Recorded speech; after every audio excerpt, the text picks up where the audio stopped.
Church celebrating 125 years of ministry this Saturday, and the congregation is inviting anyone and everyone to come celebrate.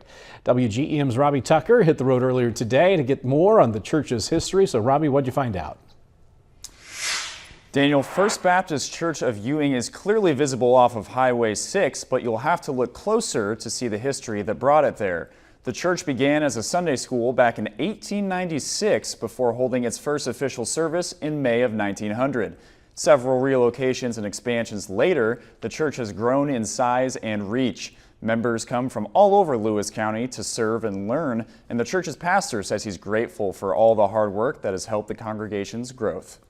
The sacrifice that the congregation made to leave behind the old building, that they tore that down and relocated here to better minister to all of Lewis County. So I'm very appreciative of those who are here and those who have come before. Drazen and the rest of the church will be celebrating the church's rich history with a fish fry tomorrow evening. Anyone is welcome to attend. Daniel? All right, thanks, Robbie. And the meal is set to start at 5 o'clock in the evening with a message from